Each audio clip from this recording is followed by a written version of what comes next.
AP marketing మంత్రి చేసిన ఓ సంతకం ఇప్పుడు పెద్ద దుమారమే రేపుతోంది. మార్కెటింగ్ శాఖ స్కామ్లో ఆరోపణల కారణంగా సస్పెండ్ అయిన 26 మందికి తిరిగి పోస్టింగ్ ఇవ్వడంపై రచ్చ జరుగుతోంది. అయితే తాను తప్పు చేశానని రుజువైతే దేనికైనా సిద్ధమంటున్నారు ఆదినారాయణ రెడ్డి.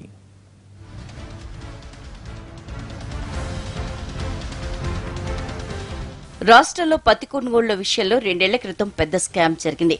మార్కెటింగ్ ఉద్యోగుల భాగస్వామ్యంతో జరిగిన ఈ కొనుగోళ్లలో వారు అవినీతికి పాల్పడినట్లు ప్రాథమికంగా రుజువైంది. దీనిపై సీబీఐ విచారణ కూడా నడుస్తోంది.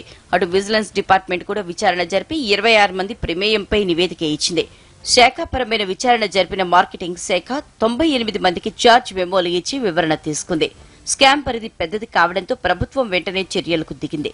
విజిలెన్స్ నివేదికలో పేరున్న 26 మందిని 5 నెలల క్రితం సస్పెండ్ చేసింది.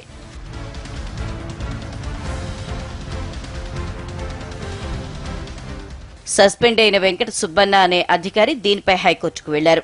న్యాయస్థానం సస్పెన్షన్ ఎత్తివేయాలని ఆదేశాలిచ్చింది. అయితే ప్రభుత్వం సుబ్బన్నతో పాటు మిగిలిన 25 మంది పైన సస్పెన్షన్ ఎత్తివేసింది. దీనికి సంబంధించిన ఫైల్పై మంత్రి ఆదినారాయణ రెడ్డి సంతకం చేశారు. ఛార్జ్ తీసుకున్న 4 రోజుల వ్యవధిలోనే ఇలాంటి వివాదాస్పద ఫైల్పై సంతకం చేయడంపై తీవ్ర విమర్శలు వస్తున్నాయి. కోర్టు ఆదేశాలపై ప్రభుత్వం ఎందుకు అపీల్ చేయలేదనే ప్రశ్న తలెత్తుతోంది.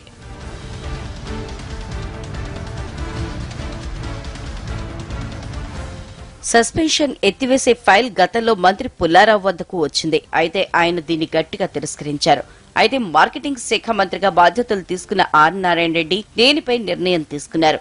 తాను ఎక్కడా తప్పు చేయలేదని, తప్పు చేసి ఉంటే ఉరి తీయాలని అంటున్నారు మంత్రి. మాకు తెలిసి ఏమి కాదు, very very very ordinary.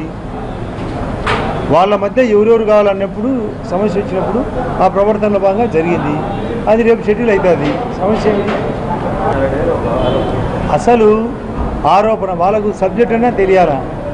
Rajasekhar principal secretary మా శాఖకు సంబంధించిన ఆయన పూర్తి పరిశోధనాత్మకంగా చదివినాడు.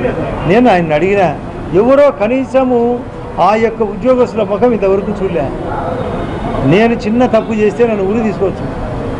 ఊరికి ఏదో ఒకటి అభియోగం రాయడము, ఒక పత్రికా కథనంలో వస్తానే ఇట్లయితే ఎవరు వాళ్ళు హ్యుమానిటికల్గా 50% గవర్నమెంట్ సస్పెండ్ చేసిన వాళ్ళకు డబ్బులు ఇవ్వాలి.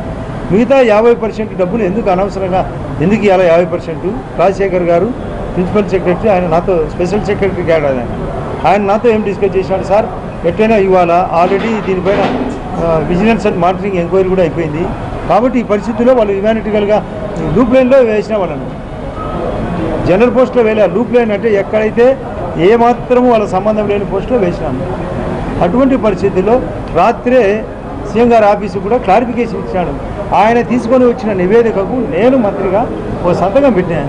మానవతా దృక్పథంతోనే వారిని విధుల్లోకి తీసుకున్నామని మంత్రి చెప్పడం హాస్యాస్పదంగా ఉందనే అభిప్రాయం వ్యక్తమవుతోంది. అవినీతికి పాల్పడినట్లు విజిలెన్స్ నిర్ధారించింది. మరోవైపు సీబీఐ విచారణ జరుగుతోంది. ఈలోగా ఇంత అర్జెంటుగా నిర్ణయం ఎందుకు తీసుకోవాల్సి వచ్చింది అనే చర్చ జరుగుతోంది. ప్రతి 6 నెలలకు ఒకసారి అధికారుల సస్పెన్షన్స్ పై రివ్యూ జరుగుతుందని, అందులో భాగంగానే నిర్ణయం తీసుకున్నామని మార్కెటింగ్ శాఖ ఉన్నతాధికారులు చెబుతున్నారు. అయితే ఇది కాస్త వివాదాస్పదం కావడంతో ఈ అంశం ప్రభుత్వంలోనూ చర్చనీయాంశంగా మారింది.